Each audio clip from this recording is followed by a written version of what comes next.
Thank you very much, Presiding Officer. Let me start by a quotation from another area of human endeavour that may touch upon the matter before us.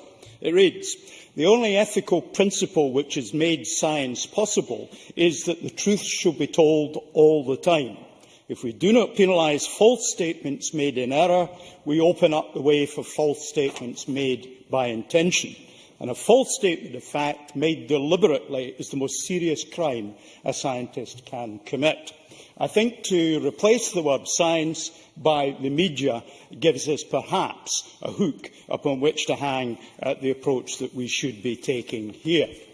I'm very pleased that we've had a broadly consensual approach on the principles of this, that we've coalesced around a motion signed by all the party leaders.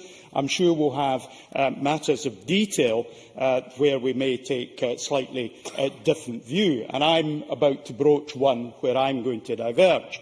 And that is, I see absolutely no case in what is going to the Queen in Council for allowing any member of the House of Lords to be part of the new system.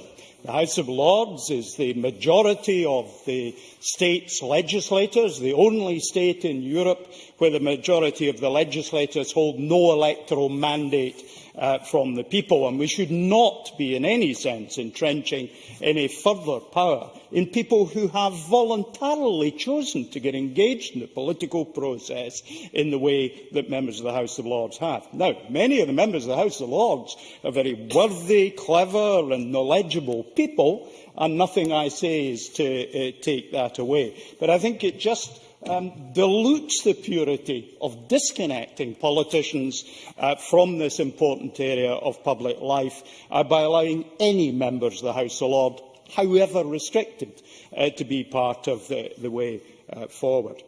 Now, I will. Liam MacArthur.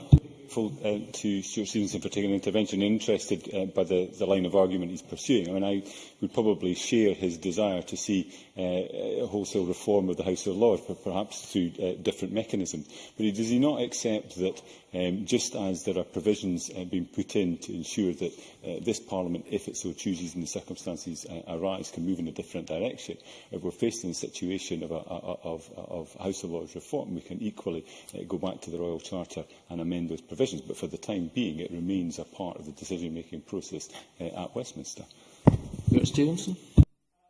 In an earlier contribution, Liam MacArthur talked about a heavy hand. Well, from my point of view, the heavy hand is merely assisted, not amputated. And if this does not work as a way forward, I think certainly what Lord McCluskey has incorporated in his report as a draft piece of legislation is something we might consider picking up and making in law. What we hesitate to put in law at the moment because we think there is a last chance saloon for a supervised system where the regulation comes from within. Getting rid of the House of Lords is something we could do tomorrow if we had the will, I have to say, and perhaps we should think about doing so.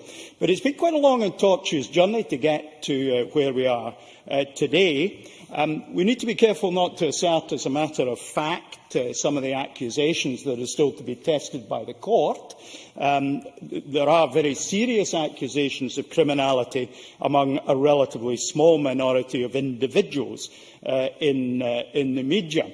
But one of the interesting things is, of course, that we're talking here about the creation of a civil system of recourse, when in fact the spring from which this contaminated water has flown was from criminal action, where the threat of going to prison or being fined vast sums of money did not deter.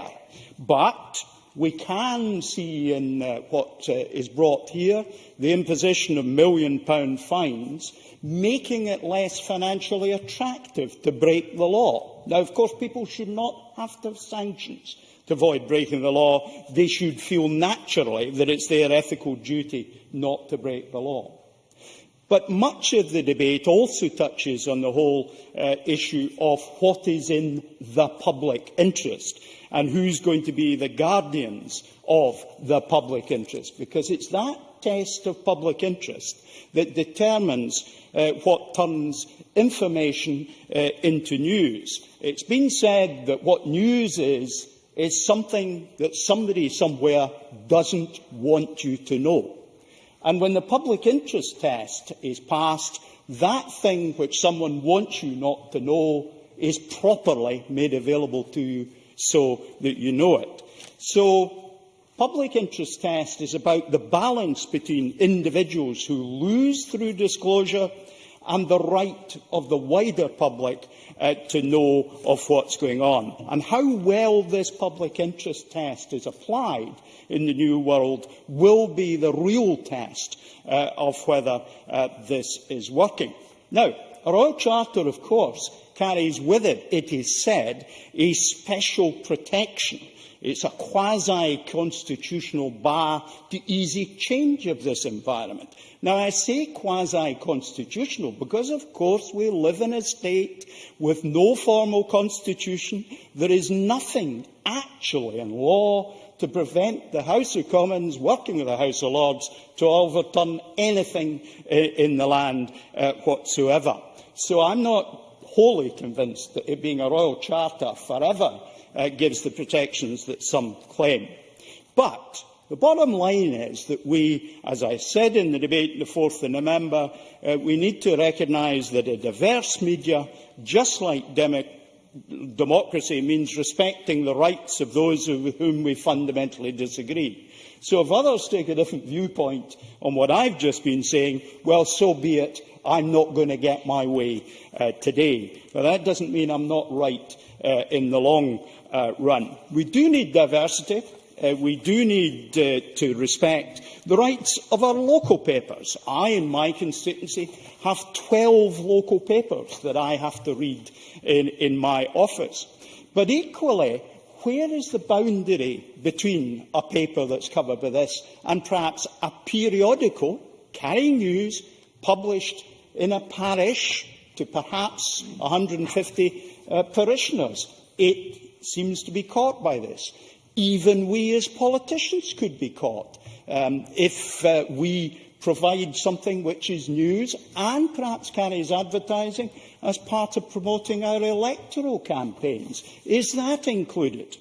Then we have the difficulty of the boundary between broadcast media and media which is not broadcast. Now, the definition that Lord McCluskey gives us in his draft bill is quite clear. You're a broadcaster if you're covered by the Broadcasting Act, you're the BBC, or you're Chanel Pedra Cymru.